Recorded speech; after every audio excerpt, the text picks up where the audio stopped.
me, it's obvious that any message can be conveyed by a lot of different messengers. Maybe there'll be some with a more patient personality that can convey it in some more sensitive way. I haven't found that person exactly yet, but maybe it's out there. But I think most people who get it are going to be so frustrated by the preposterousness of what's going on and just how far we are from the destination, as a human race. I mean, what tiny percentage of human beings get it, that, it just creates, it automatically creates a huge frustration, automatically creates an impatience and an anxiety that's really hard to just live with.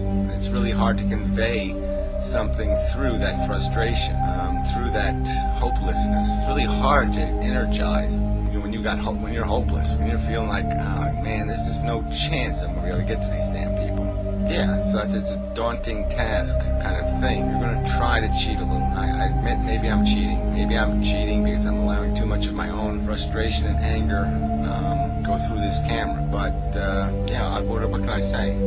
Sorry, but that's the way it is for now anyway. Like I said, maybe somebody can do it better. I certainly don't have any sense of superiority, that I'm the greatest messenger in the world and I'm blah blah blah blah blah. No, I don't have any of that. So I come up with some good phrases now and then. I mean, I can appreciate some value that I might inject into this thing because I've thrown this crap in my brain, and once in a while I put a few words together that sings. Maybe sometimes I even emote a personality that might endear somebody, because I might say it in such a way or sing it in such a way that it says something to them. But yeah, I'm not deluded with some kind of idea that I'm a better human being innately or something. I'm only better because the philosophy is better. It's more honest. So I guess I have that sense of superiority. I mean, how can I help but have that? I mean, if you live on a planet with 7 billion people and you're damn sure you're right and you believe something completely different than they believe, you can't help but say,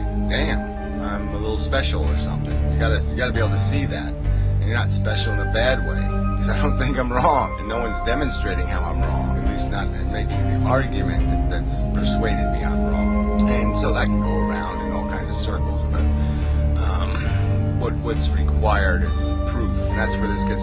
So anyway, you spend most of your video just talking about this personality crap, which I think is fine. I mean, it's fine to talk about how we communicate with each other, because we really have to do that. Human beings have to learn how to communicate. They have to be able to get angry at each other without killing each other. These are important subjects, so I'm not saying they're not worth some video conversation on the subject of how we manage our human personalities in this conflict that we have to get through. I mean, we're heading for a future. We're going to have this huge conflict about this whole capitalism versus more rational economics and all this kind of shit. There's going to be some heated friggin' stuff going on, and we're going to have mechanisms that stop us from going ballistic on each other, and literally ballistic. And so it's going to get messy. And yeah, so let's talk about that. It's okay with me, but personally, like I said, I think the best way to do that, the best way to refine human conversation, is to take it back a few steps, make it where people have to, because there's so many liars talking out there, so many frauds and fakes who are communicating messages, and assholes who would put up nothing, they would invest nothing in the truth they're trying to shove down other people's brains or into other people's brains, and that's the problem, is that you're competing with all this noise, all this crap. And that's what's got to change. Somehow we have to get real players playing a real honest game, a real honest back and forth, not a contrive, not a manipulate, not a I'm going to take advantage of this and I'm going to, the character assassination crap and other crap like that. And you tend towards that a little bit. I mean, even the thing, why don't I give you a list of all my personal credentials? I don't have to do that. I really don't. The argument stands. Whether I'm Adolf Hitler, it doesn't matter. I mean, I can even make that argument about the suffering thing, which you didn't get, so I'll get to that.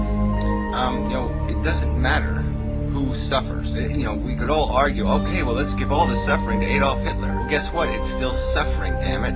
Okay, it's suffering no matter whether an asshole is doing it or the most brilliant person and the most perfect person in the world is doing it. There's no distinction between Gandhi's suffering and Hitler's suffering. Suffering is suffering. It's bad. It shouldn't happen unless we're guaranteed that it has some sort of benefit produced. And that's what I'm sort of saying here, is I'm saying let's justify our existence. Let's take the whole bucket of suffering, put it on the scales, and let's put our existence, what we're accomplishing, what we're doing on the other side of the scales, and let's see how this thing balances out. And you can only do it through a logical argument, through logical description. You really can't just visually do it. You can't just pile them on there and say, how do I feel the scales balance? Because the only way you can understand it is by doing the evaluation in your intelligence. So you have to be reasonably competent. You have to know some of the game rules here. You have to know what feels and what doesn't feel. I mean, I had somebody comment on a video that, you know, bugs don't have a brain. I mean, a nervous system. It's like, what the hell are you talking about? You know, talk about clams maybe, or some other real primitive life form, but bugs do real complex behavior. They have a goddamn brain. So let's not delude ourselves that there's no possibility that a bug isn't sentient, because it goddamn might be.